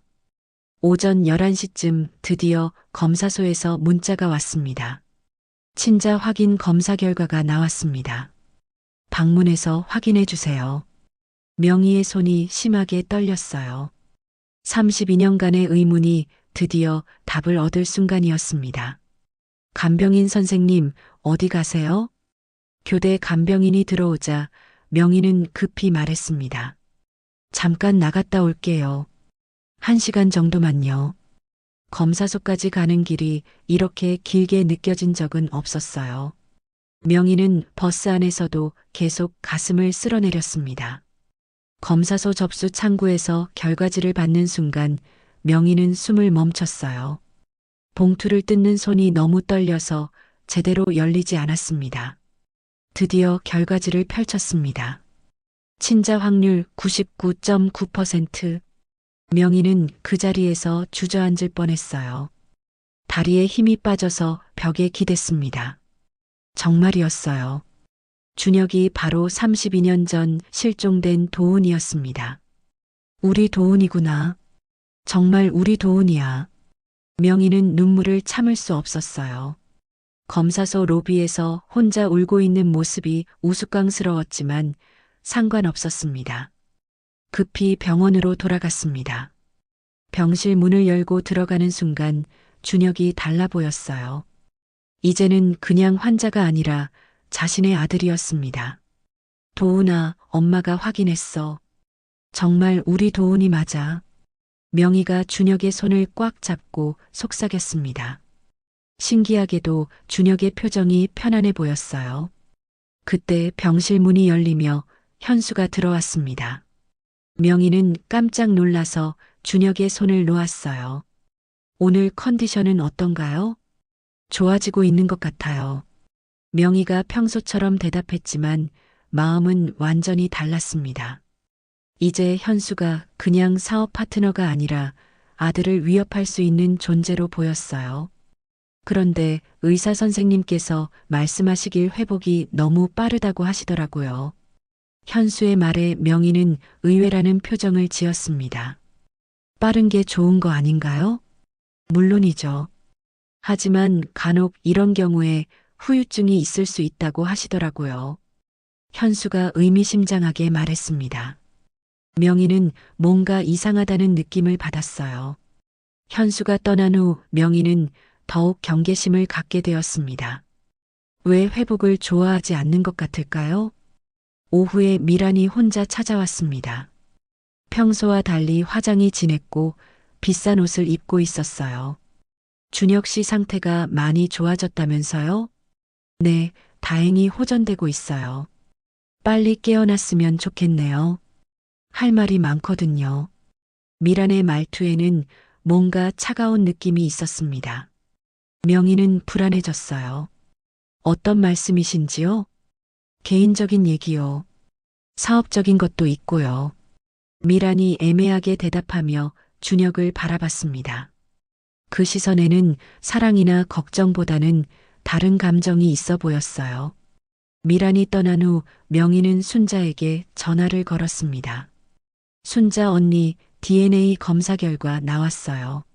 어떻게 나왔어? 99.9% 일치해요. 정말 우리 도훈이에요. 전화 너머로 순자의 놀라는 소리가 들렸습니다. 세상에, 정말이야? 그럼 32년 만에 아들을 찾은 거네. 네, 그런데 순자 언니 걱정되는 게 있어요. 명희가 현수와 미란의 이상한 행동에 대해 설명했습니다. 조심해야겠어. 혹시 뭔가 꾸미고 있는 건 아닐까? 저도 그런 생각이 들어요. 준혁이를 지켜야 할 것 같아요. 전화를 끊고 명희는 더욱 경계를 늦추지 않기로 했습니다. 저녁 무렵 간호사가 준혁의 상태를 체크하러 왔습니다. 오늘 뇌파 활동이 정말 활발해요. 곧 깨어날 것 같은데요. 간호사의 말에 명희는 기뻤지만 동시에 걱정도 됐어요. 준혁이 깨어나면 어떻게 진실을 말해야 할까요? 보통 이런 경우에 환자가 처음 깨어나면 많이 혼란스러워해요. 기억이 조각조각 날 수도 있고요. 그럼 가족이 옆에 있는 게 도움이 될까요? 명희가 조심스럽게 물었습니다. 물론이죠. 친숙한 목소리를 들으면 안정감을 느낄 거예요. 간호사가 나간 후 명희는 준혁 곁에 더 가까이 앉았습니다. 도훈아, 엄마 목소리 들리지? 곧 깨어날 거라고 하네. 무서워하지 마. 엄마가 여기 있어. 그때 준혁의 눈꺼풀이 살짝 떨렸습니다. 명희는 숨을 죽이고 지켜봤어요. 잠시 후 준혁이 작게 신음소리를 냈습니다. 어디? 희미한 목소리였지만 분명히 들렸습니다. 명희의 가슴이 터질 것 같았어요. 괜찮아, 괜찮아. 병원이야. 안전한 곳이야. 명희가 부드럽게 말했습니다. 준혁의 눈이 천천히 열렸어요. 32년 만에 아들의 눈을 마주보는 순간이었습니다. 준혁은 천장을 바라보며 혼란스러워했어요. 그러다가 옆에 있는 명희를 봤습니다. 누구세요? 준혁의 목소리는 갓 깨어난 사람답게 약했습니다. 간병인이에요. 당신을 돌보고 있었어요. 명희는 아직 진실을 말할 수 없었어요. 너무 갑작스러우면 충격이 클 것 같았습니다. 여기가 어디죠? 병원이에요. 사고를 당해서 며칠 동안 의식이 없었어요. 준혁은 기억을 되찾으려 애쓰는 표정이었습니다. 제 이름이 뭐였죠? 명희의 가슴이 아팠어요. 기억상실 증상이 있는 것 같았습니다. 강준혁이에요. 37살이고요. 강준혁? 준혁이 자신의 이름을 되뇌었습니다. 가족은 없나요? 그 질문에 명희는 울음이 터질 뻔했어요. 바로 옆에 32년간 찾아 헤맨 엄마가 있는데 준혁은 모르고 있었습니다. 곧 가족분들이 오실 거예요. 명희는 거짓말을 할 수밖에 없었어요. 준혁이 의식을 되찾았다는 소식은 금세 퍼졌습니다. 현수와 미란이 급히 병실로 뛰어왔어요. 준혁아, 정말 깨어났구나. 현수가 진짜 기뻐하는 것처럼 연기했습니다. 하지만 명희는 그들의 눈빛에서 다른 감정을 읽을 수 있었어요. 기쁨이 아니라 계산하는 눈빛이었습니다. 32년 만에 찾은 아들을 지켜내야 한다는 사명감이 명희의 가슴에 불타올랐습니다. 준혁이 의식을 되찾은 지 이틀이 지났습니다. 기억은 조금씩 돌아오고 있었지만 여전히 많은 부분이 빠져 있었어요. 명희는 매 순간이 조심스러웠습니다. 언제 어떻게 진실을 말해야 할지 고민이 깊어졌어요. 간병인 선생님, 제가 왜 사고를 당했는지 기억이 안 나요. 준혁이 침대에 기대 앉아서 말했습니다. 목소리는 많이 좋아졌지만 여전히 약해 보였어요. 천천히 생각해 보세요. 무리하지 마시고요. 명희가 부드럽게 답했습니다. 아들과 이렇게 대화할 수 있다는 게 꿈만 같았어요. 그때 현수가 또 찾아왔습니다. 손에는 두꺼운 서류 뭉치를 들고 있었어요. 준혁아, 컨디션이 어때? 조금씩 좋아지고 있어요. 그런데 기억이 잘 안 나서 답답해요. 그럴 수 있어. 뇌 손상이 있었으니까. 하지만 너무 걱정하지 마. 현수가 의자에 앉으며 서류를 테이블 위에 놓았습니다. 그런데 준혁아, 급한 일이 하나 있어. 현수의 목소리가 갑자기 진지해졌습니다. 명희는 불안한 느낌이 들었어요. 회사 일 때문에 몇 가지 서류에 사인이 필요해. 너가 의식을 잃어 있는 동안 밀린 일들이 있거든. 명희는 뭔가 이상하다고 생각했습니다. 환자가 막 깨어났는데 바로 사업 얘기를 하는 게 자연스럽지 않았어요. 지금 당장 해야 하는 건가요? 준혁이 피곤한 표정으로 물었습니다. 응, 좀 급해. 투자자들이 기다리고 있거든. 현수가 서류를 준혁 앞으로 밀어주었습니다. 명희는 그 서류들을 힐끗 봤는데 내용이 복잡해 보였어요. 기억도 잘 안 나는 상태에서 중요한 결정을 하는 게 맞나요? 명희가 조심스럽게 끼어들었습니다. 현수가 명희를 날카롭게 쳐다봤어요. 간병인 선생님께서 사업 일에 관여하실 필요는 없을 것 같은데요. 목소리에 경고의 뉘앙스가 있었습니다. 명희는 등골이 서늘해졌어요. 죄송해요. 환자 건강이 걱정되어서요. 괜찮아요. 준혁이 명희를 향해 미소를 지었습니다. 간병인 선생님 말씀도 맞는 것 같아요. 조금 더 기다려도 될까요? 현수의 얼굴이 순간 굳었습니다. 준혁아, 이건 정말 급한 일이야. 더 미루면 회사에 큰 손해가 될 수 있어. 그럼 내용을 자세히 설명해 주세요. 이해하고 사인하고 싶어요. 준혁의 말에 현수는 잠시 당황하는 표정을 지었어요. 명희는 그 모습을 놓치지 않았습니다. 복잡한 내용이라서 나중에 자세히 설명해 줄게. 그럼 나중에 사인하죠. 준혁이 단호하게 말하자 현수는 불만스러운 표정을 감추지 못했습니다. 현수가 떠난 후 명희는 더욱 확신이 섰어요. 분명히 뭔가 숨기고 있는 일이 있었습니다. 오후에 미란이 찾아왔습니다. 평소보다 화가 나 있는 것 같았어요. 준혁 씨, 기분이 어때요? 많이 좋아졌어요. 그런데 당신이 누구였죠? 죄송해요. 기억이 잘 안 나서요. 미란의 얼굴이 순간 일그러졌습니다. 서미란이에요. 우리 사이가 꽤 가까웠는데요. 미안해요. 천천히 기억해 볼게요. 미란은 준혁이 자신을 기억하지 못한다는 사실에 화가 난 것 같았어요. 하지만 슬퍼하기보다는 짜증이 나는 표정이었습니다. 현수 씨한테 들었는데 서류 사인을 안 했다면서요? 미란이 대화 주제를 급하게 바꿨습니다. 내용을 모르는 상태에서 사인할 수는 없잖아요. 하지만 회사 일은 빨리 처리해야 하는 거 아닌가요? 미란의 목소리에도 현수와 비슷한 조급함이 있었습니다. 왜 그렇게 급해하시는 거예요? 준혁이 의아해하며 물었습니다. 당신을 위해서죠. 사업이 잘못되면 손해는 당신이 보는 거잖아요. 미란의 대답이 어딘지 공허하게 들렸어요. 명희는 이 사람이 진짜 준혁을 걱정하는 게 아니라는 확신이 들었습니다. 미란이 떠난 후 준혁이 명희에게 말했습니다. 간병인 선생님, 저 사람들이 왜 그렇게 급해하는지 모르겠어요. 환자분 건강이 우선이에요. 너무 스트레스 받지 마세요. 명희가 위로했지만 속으로는 걱정이 컸어요. 현수와 미란이 뭔가 꾸미고 있는 게 분명했습니다. 저녁 무렵 순자가 면회를 왔습니다. 명희가 미리 부탁해둔 거였어요. 안녕하세요. 간병인 동료 박순자입니다. 순자가 정중하게 인사했습니다. 안녕하세요. 준혁이 밝게 웃으며 답했어요.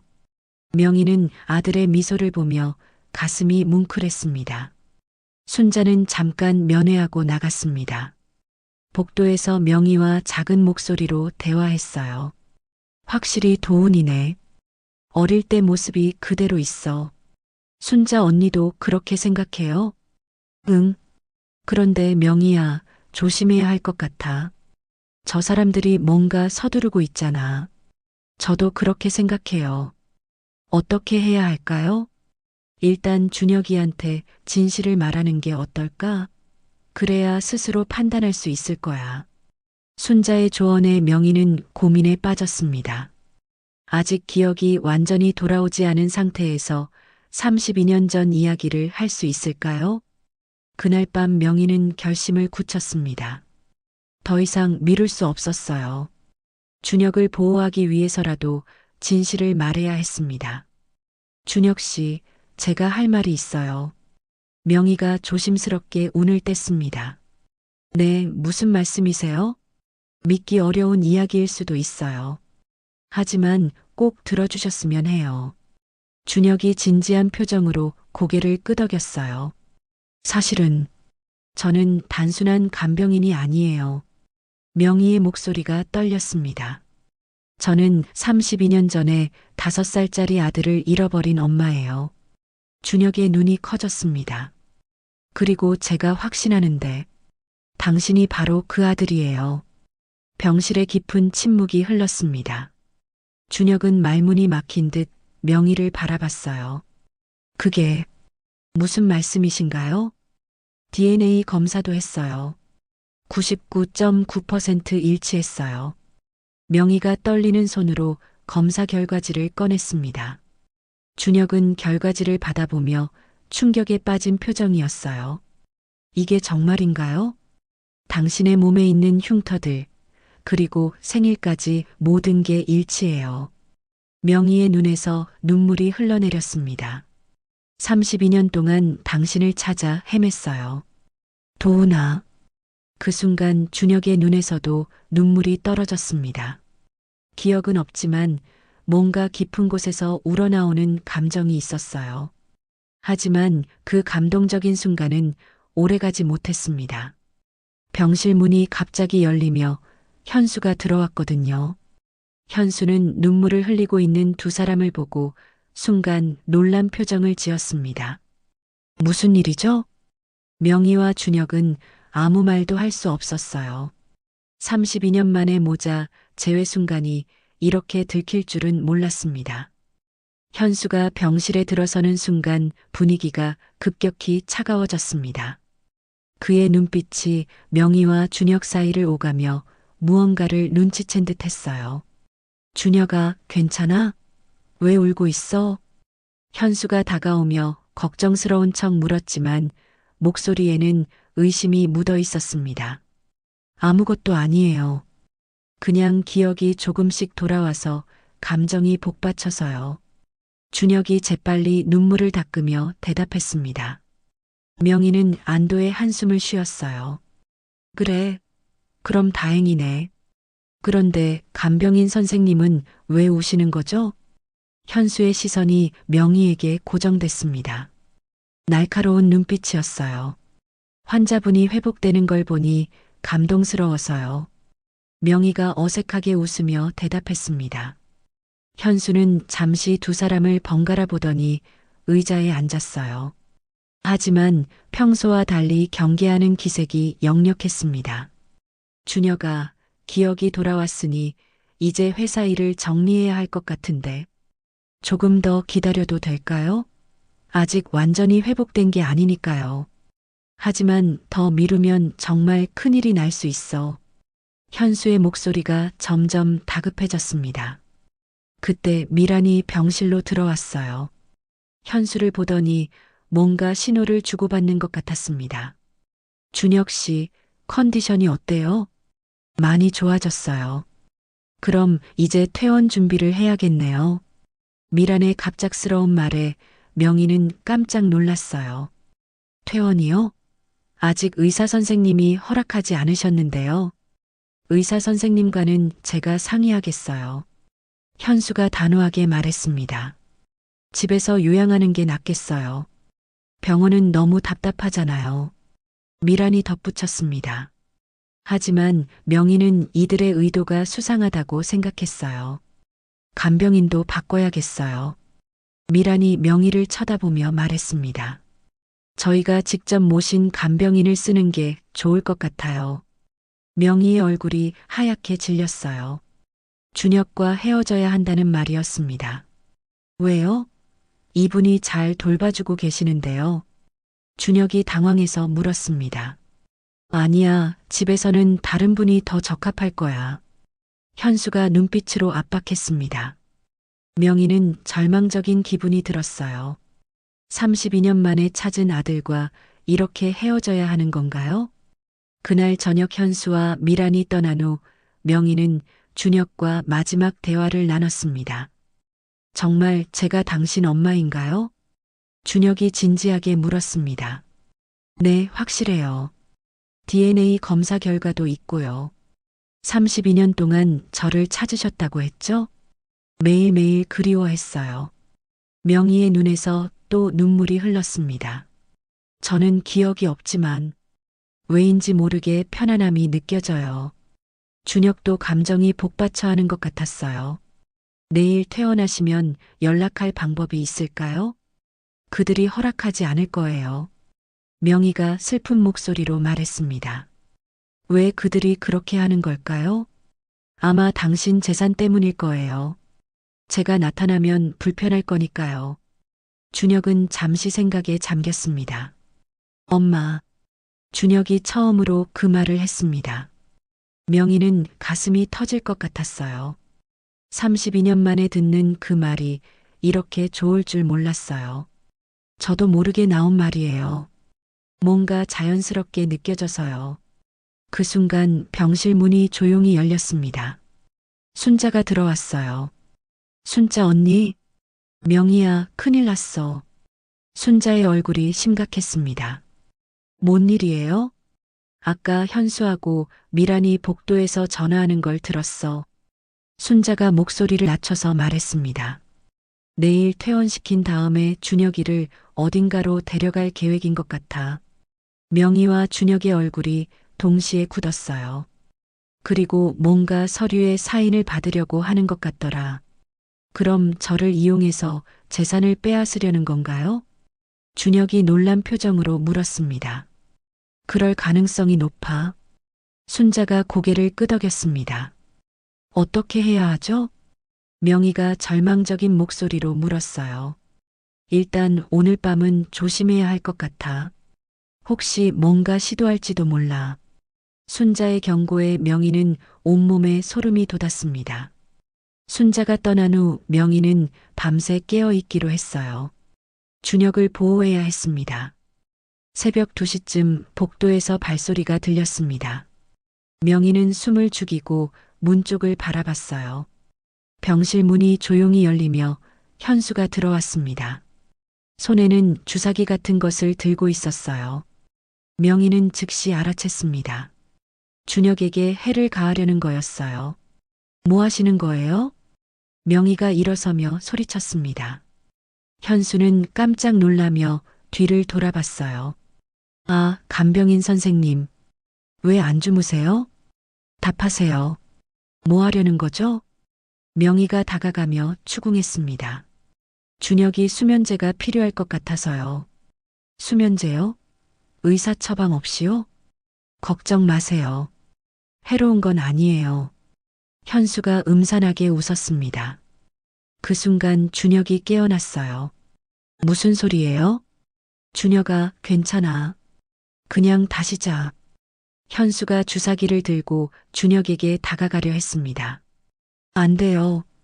명희가 현수의 팔을 붙잡았습니다. 뭐 하는 거야?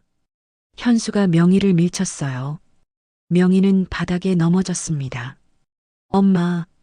준혁이 침대에서 일어나려 했지만 아직 몸이 완전히 회복되지 않았어요. 조용히 해. 아무도 다치고 싶지 않다면 말이야. 현수의 목소리가 완전히 변해 있었습니다. 이제 가면을 벗은 거였어요. 그때 병실 문이 다시 열리며 미란이 들어왔습니다. 일이 어떻게 되고 있어? 이 간병인이 방해를 해서 복잡해졌어. 현수가 짜증스럽게 대답했습니다. 그럼 둘 다 처리해야겠네. 미란이 차가운 목소리로 말했습니다. 명희는 공포에 떨었지만 포기할 수 없었어요. 32년 만에 찾은 아들을 다시 잃을 수는 없었습니다. 도와주세요. 명희가 복도를 향해 소리쳤습니다. 하지만 새벽 시간이라 아무도 없었어요. 현수와 미란이 점점 다가오고 있었습니다. 절체절명의 순간이었어요.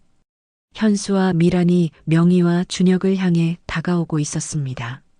명희는 바닥에 넘어진 채로 절망적인 상황을 바라봤어요. 32년 만에 찾은 아들을 이렇게 잃게 되는 건가요? 제발 그만해 주세요. 명희가 떨리는 목소리로 애원했습니다. 이미 늦었어요. 당신이 너무 많은 걸 알아버렸거든요. 미란이 차가운 목소리로 말했습니다.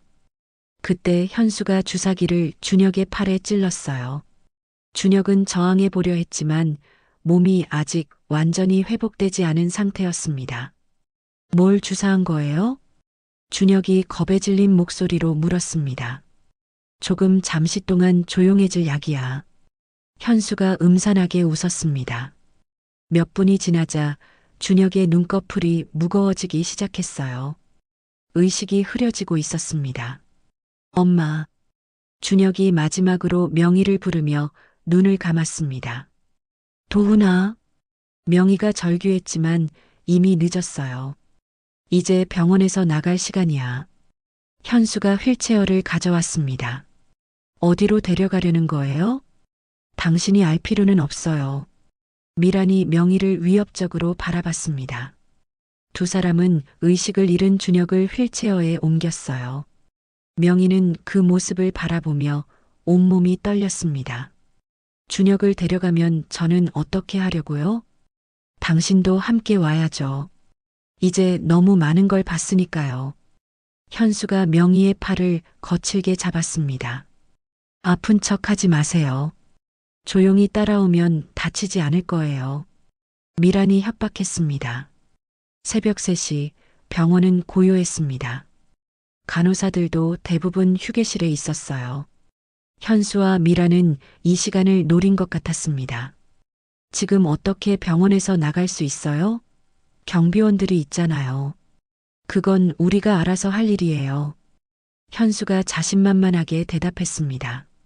과연 지하 주차장으로 가는 비상계단에는 아무도 없었어요. 현수가 미리 계획했던 것 같았습니다. 지하 주차장에는 검은색 승용차가 기다리고 있었습니다. 운전석에는 모르는 남자가 앉아 있었어요. 빨리 태워. 현수가 급하게 말했습니다. 준혁을 뒷좌석에 눕히고 명희도 억지로 태웠어요. 미란이 명희 옆에 앉아서 감시했습니다. 차가 출발하자 명희는 더욱 절망스러워졌어요. 이제 병원에서 멀어지고 있었습니다. 누군가 도와줄 사람이 있을까요? 1시간 정도 달린 후 차는 외딴 펜션 앞에 멈췄습니다. 산속 깊은 곳이라 주변에 아무도 없었어요. 여기가 어디예요? 조용한 곳이죠. 아무도 방해하지 않을 거예요. 현수가 만족스러운 표정을 지었습니다. 펜션 안으로 들어가니 이미 서류들이 준비되어 있었습니다. 테이블 위에는 각종 계약서와 도장이 놓여 있었어요. 이제 일을 마무리할 시간이야.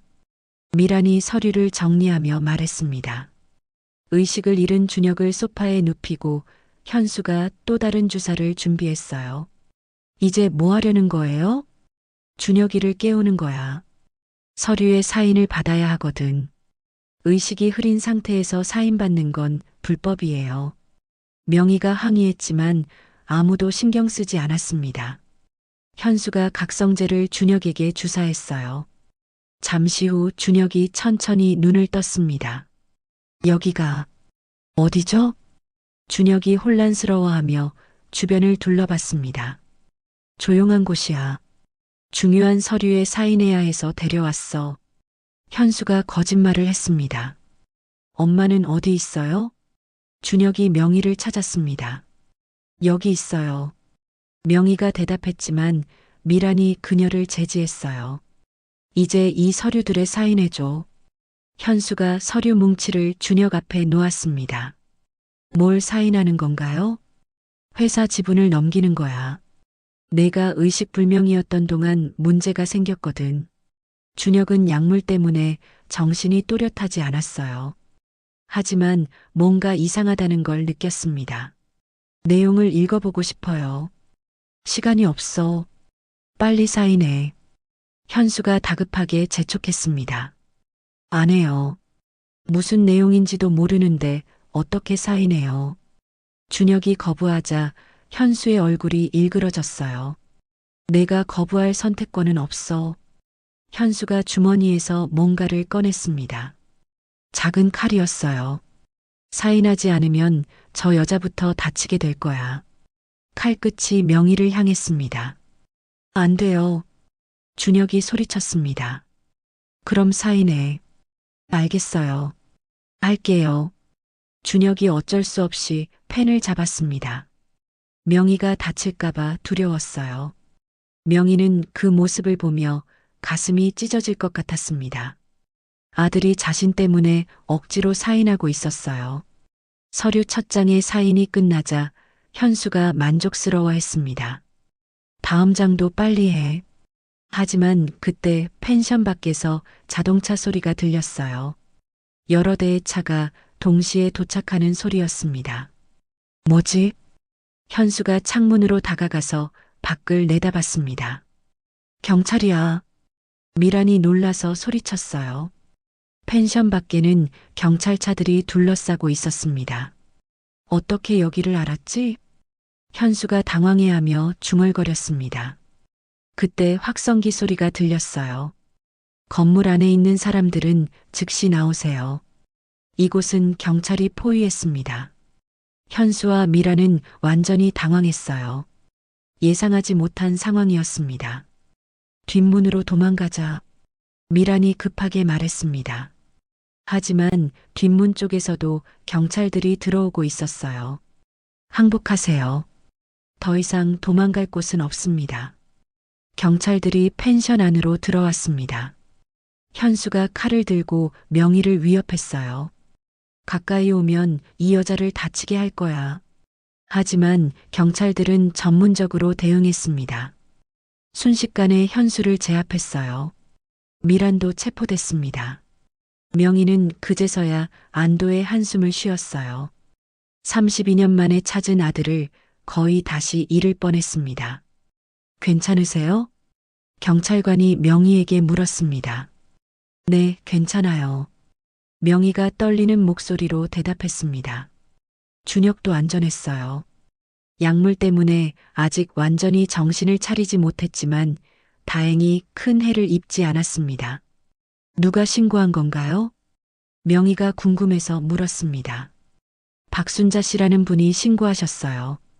병원에서 당신들이 사라진 걸 발견하고 바로 연락 주셨거든요. 순자였어요. 명희는 감사한 마음이 들었습니다. 32년 만에 찾은 아들을 지킬 수 있게 되었어요. 하지만 아직 모든 게 해결된 건 아니었습니다. 준혁의 완전한 회복과 진짜 가족으로서의 새 출발이 남아 있었거든요. 병원으로 돌아온 지 사흘이 지났습니다.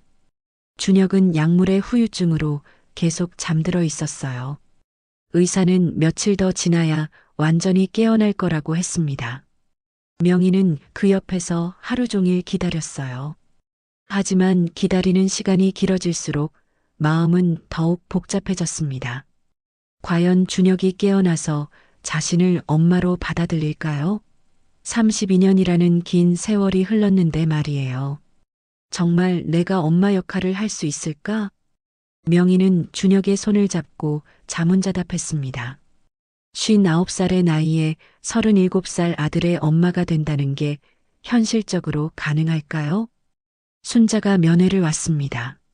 명희의 우울한 표정을 보고 걱정스러워했어요. 명희야, 왜 그렇게 우울해? 순자 언니, 저 정말 바보 같아요. 명희가 한숨을 쉬며 말했습니다. 32년 동안 아들을 그리워했는데 막상 찾고 나니 어떻게 해야 할지 모르겠어요. 무슨 소리야? 가장 힘든 일은 다 끝났잖아. 하지만 준혁이는 37살이에요. 이미 다 큰 어른이죠. 명희의 목소리에는 깊은 회의감이 묻어 있었습니다. 그 사람은 자기만의 인생이 있어요. 저 같은 늙은 여자가 갑자기 나타나서 엄마라고 하면 부담스러울 거예요. 그런 생각은 왜 해? 현실적으로 생각해봐요. 준혁이는 성공한 사업가예요. 저는 간병인이고요. 명희가 자신을 비하하며 말했습니다. 계층도 다르고 살아온 환경도 완전히 달라요. 어떻게 가족이 될 수 있겠어요? 순자는 명희의 말을 듣고 안타까워했어요. 명희야, 너무 비관적으로 생각하지 마. 아니에요. 제가 너무 욕심을 부린 것 같아요. 명희의 눈에서 눈물이 흘러내렸습니다. 32년 동안 혼자 잘 살아온 사람인데 제가 나타나서 인생을 복잡하게 만들 권리가 있나요? 하지만 준혁이도 너를 찾고 있었을 수도 있잖아. 그건 제 착각이에요. 준혁이는 기억도 못해요. 명희가 고개를 저으며 말했습니다. 순자가 떠난 후 명희는 더욱 깊은 절망에 빠졌습니다. 32년간 품어온 꿈이 현실 앞에서 무너지는 것 같았어요. 그날 밤 명희는 준혁을 바라보며 중요한 결정을 내렸습니다. 도훈아, 엄마가 너무 이기적이었나 봐. 명희가 작은 목소리로 속삭였습니다. 너는 강준혁으로 잘 살아가고 있었는데 내가 나타나서 혼란만 주고 있어. 명희는 가방을 정리하기 시작했어요. 떠날 준비를 하는 거였습니다. 내가 깨어나기 전에 사라질게. 그게 너를 위한 일이야. 명희가 마지막으로 준혁의 이마에 키스했습니다. 32년 동안 사랑했어. 그걸로 충분해. 명희는 병실을 나서려 했습니다. 하지만 그때 준혁이 작게 신음소리를 냈어요. 엄마. 희미한 목소리였지만 분명했습니다. 명희는 발걸음을 멈췄어요. 준혁이 천천히 눈을 뜨고 있었습니다. 엄마, 어디 가세요? 준혁이 명희를 붙잡으려고 손을 뻗었어요. 깨어났구나. 명희가 다시 침대 옆으로 돌아갔습니다. 꿈을 꿨어요. 어릴 때 엄마와 놀이터에서 놀던 꿈이었어요. 준혁이 또렷한 목소리로 말했습니다. 꿈에서 엄마가 저를 찾고 계셨어요. 울면서 제 이름을 부르셨어요. 명희의 가슴이 뛰기 시작했어요. 도훈아 어디 있니? 엄마가 찾고 있어. 라고 하셨어요. 준혁의 말에 명희는 소름이 돋았습니다. 32년 전 정말로 그렇게 외쳤었거든요. 그게 꿈이 아니었나 봐요. 정말 저를 찾고 계셨던 거죠? 응, 매일매일 찾았어. 명희가 눈물을 흘리며 대답했습니다. 저도 알 것 같아요. 왜 엄마라고 부르고 싶었는지, 왜 편안함을 느꼈는지. 준혁이 명희의 손을 잡았습니다. 비록 기억은 없지만 마음 깊은 곳에서는 알고 있었나 봐요. 도훈아. 네, 엄마. 이제 기억났어요. 제 이름은 도훈이에요. 준혁이 환하게 웃으며 말했습니다. 명희는 믿을 수 없었어요. 준혁이 어린 시절 기억을 되찾은 것 같았습니다. 놀이터에서 친구들과 놀던 것도 기억나요. 그리고 엄마가 달걀 후라이 해주던 것도요. 정말이야? 네. 엄마가 항상 하시던 말씀도 기억나요. 우리 도훈이가 최고야 라고 하셨죠. 명희는 너무 감동해서 말이 나오지 않았어요. 엄마, 저를 두고 떠나려고 했죠? 준혁이 조심스럽게 물었습니다. 미안해. 너에게 부담을 주고 싶지 않아서 그랬어. 부담이 아니에요. 오히려 감사해요. 준혁이 진심으로 말했습니다. 32년 동안 저를 찾아주신 엄마가 계셔서 행복해요. 하지만 너는 이미 성공한 사업가잖아. 내가 필요 없을 거야. 엄마가 있어야 진짜 성공한 거예요. 준혁의 말에 명희는 가슴이 뭉클해졌어요. 제가 사업에만 매달렸던 이유를 이제 알 것 같아요. 뭔가 채워지지 않는 빈 공간이 있었거든요. 도훈아. 그 빈 공간이 바로 엄마였어요. 이제 채워졌으니까 진짜 행복할 수 있을 것 같아요. 명희는 더 이상 참을 수 없었어요. 32년간 억눌러왔던 모든 감정이 터져나왔습니다. 우리 도훈이 정말 미안했어. 엄마가 지키지 못해서 미안했어. 이제 됐어요. 우리 다시 만났잖아요. 준혁이 명희를 안아주었습니다. 앞으로는 진짜 가족으로 살아가요. 그 순간 명희는 깨달았어요. 자신이 얼마나 어리석은 생각을 했는지 말이에요. 나이나 환경은 중요하지 않았습니다. 32년간 서로를 그리워한 마음이 진짜 가족을 만드는 거였어요. 그래, 우리 가족이야. 명희가 아들을 꽉 안으며 다짐했습니다. 이제 더 이상 도망가지 않겠다고요. 32년간의 공백을 메우며 진짜 엄마가 되겠다고요. 새벽 해가 떠오르고 있었습니다. 명희와 준혁에게는 새로운 시작의 아침이었어요. 일주일 후 준혁은 완전히 회복되어 퇴원했습니다. 이제 새로운 문제가 생겼어요. 어디서 어떻게 살아갈 것인가 하는 문제였습니다. 엄마, 저와 함께 사시는 건 어때요? 준혁이 조심스럽게 제안했습니다. 새로운 집을 구해요. 우리 둘이 편하게 살 수 있는 곳으로요. 준혁의 말에 명희는 가슴이 뭉클해졌어요. 퇴원하는 길에 순자가 기다리고 있었습니다. 명희야, 축하해. 정말 잘 됐다. 순자 언니 고마워요. 언니가 신고해주지 않았다면 큰일 날 뻔했어요.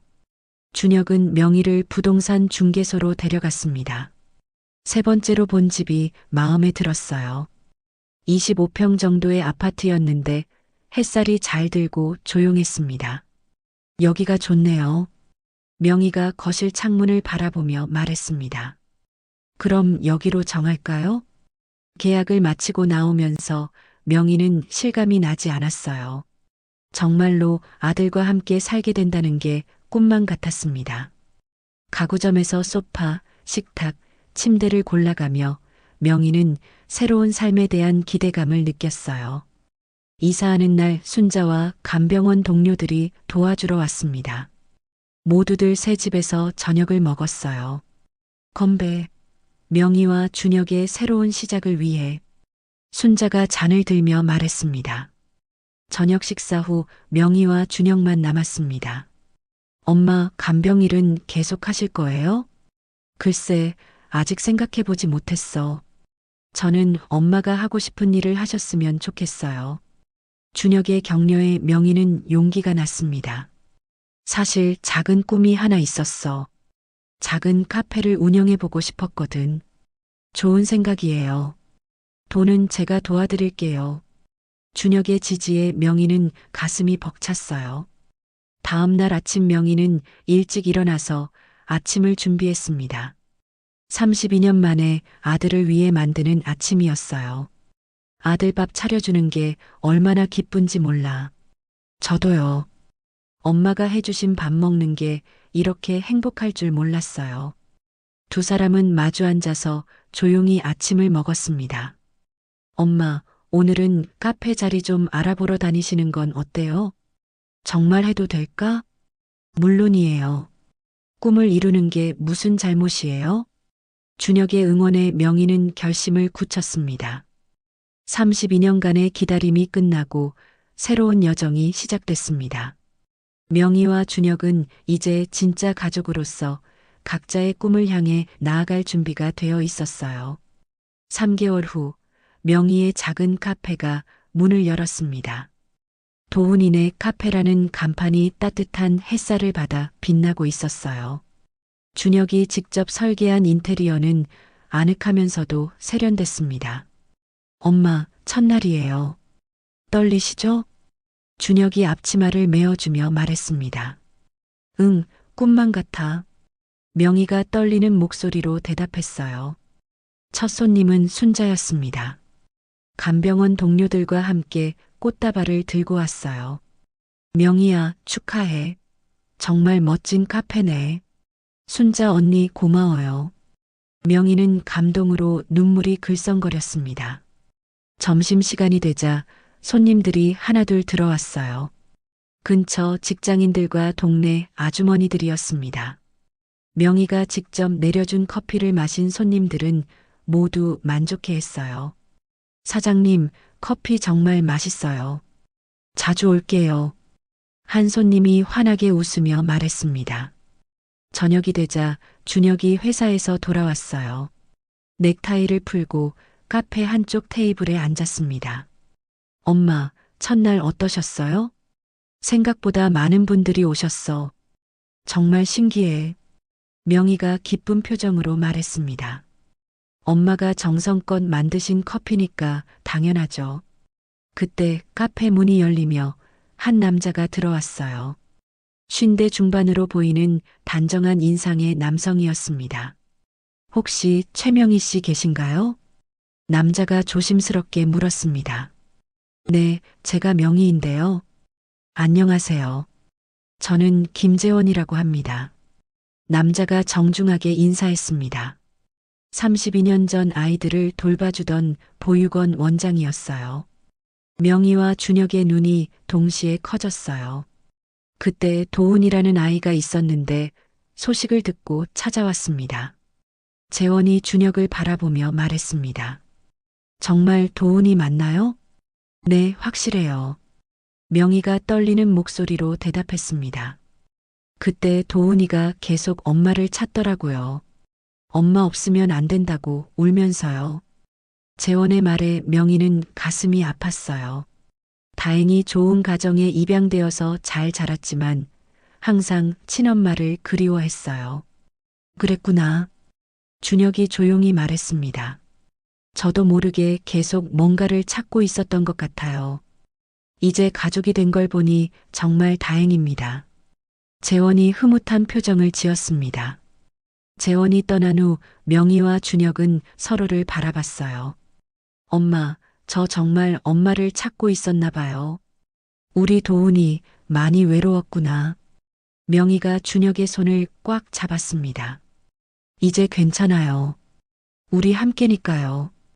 그로부터 6개월이 더 지났습니다. 카페는 동네 명소가 되었고 준혁의 회사도 안정을 찾았어요. 어느 봄날 명희와 준혁은 32년 전 도훈이가 실종된 그 놀이터를 찾았습니다. 여기가 그때 그 놀이터예요?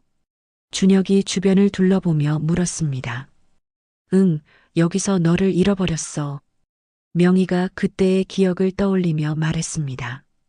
이제 악몽이 아니라 기적의 시작점이네요. 준혁이 명희의 어깨에 손을 올렸습니다. 놀이터 벤치에 앉아서 두 사람은 조용히 대화를 나눴어요. 엄마, 행복하세요? 물론이야. 너무 행복해서 꿈인지 현실인지 헷갈릴 정도야. 저도 같은 마음이에요. 준혁이 환하게 웃었습니다. 32년 동안 비어있던 자리가 이제 채워진 것 같아요. 해가 저물어가고 있었습니다. 놀이터에는 아이들과 부모들이 행복하게 놀고 있었어요. 엄마, 집에 가서 저녁 준비할까요? 그래, 우리 집에 가자. 명희와 준혁이 손을 잡고 일어섰습니다. 32년간의 기다림이 끝나고 새로운 행복이 시작되었어요. 이제 그들에게는 함께할 시간이 충분했습니다. 지금까지 한 가족의 아름다운 재회 이야기를 들어주셔서 감사합니다. 이 가족에게 하고 싶은 이야기가 있다면 댓글 달아주세요. 그럼 오늘도 건강한 하루 되시고 다음에도 좋은 이야기로 찾아오겠습니다. 인생은 드라마였습니다.